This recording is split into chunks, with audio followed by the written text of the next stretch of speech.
Let's go to the Nationals leader, David Littleproud. He joins me from St George in Queensland. Good to talk to you again, David. I keep reading that there's argy-bargy in the coalition. Some people in the coalition want to wave this through. Why on earth wouldn't the coalition just stand firm and say the law is there, the tax cuts come in on July the 1st, Labor promised to keep them, and you won't abide any new laws to meddle with them? Yeah, and look, the guiding principle that both the Nationals and the Liberals have is that we want to give as much of your tax dollar back to you as we possibly can. We don't want you to have to pay more tax than you have to. We believe that you're a better place to spend your money than what some of our government departments are, and we should only take what we need. And now, we've delivered. We were the ones that delivered the first two stages of this, and this was important tax reform. Important tax reform that made our tax system fairer for everybody moving forward.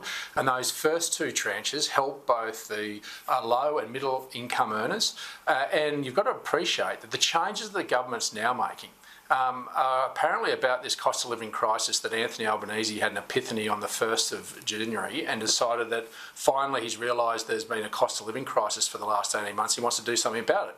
But what they're actually announcing won't help any of those low and middle income earners until July 1. If they were serious about this, they wouldn't walk away from tax reform that made our tax system fairer and more aspirational, but in fact would have gone to the root cause of inflation and announced policies that would drive down those drivers of inflation, but also give targeted and temporary relief to the low and middle income earners around cost of living pressures that are experienced at the moment, so that all Australians that are feeling this would actually benefit. And that's the missed opportunity here. They could have actually gone back to Parliament and moved temporary and targeted measures that go to the heart of the cost of living pressures that low and middle income earners are feeling, and rolled it out the door immediately, not in another 5 or 6 months down the track. This cost of living crisis people have been feeling for 18 months, and apparently Anthony Albanese is still going to wait another 5-6 months for it. Now, we are united in the fact that we want to reduce the tax, but we also haven't taken the extravagant step of Peter Dutton and I calling back all the coalition at the expense of the Australian taxpayer for an extra $500,000 just so that we can get to a position on this. The legislation hasn't been provided to us, so when we get back, we'll work through this methodically, that we'll give a commitment. Then we go to the next election, as we did the last one, an ironclad guarantee that our tax policy will be one that will stand the test of time and one that we'll deliver in entirety. What's your inclination as Nationals leader, though, just to stick with what's been legislated now and refuse any adjustment?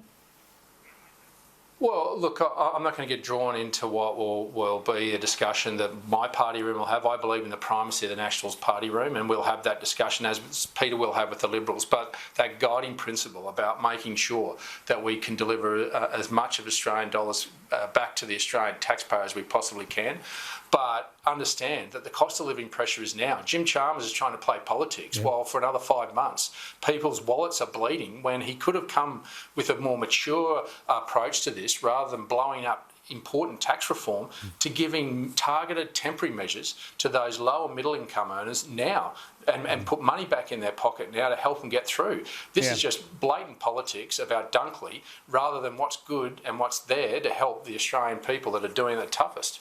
Thanks for joining us, David. Appreciate it. David Littleproud there, the Nationals leader.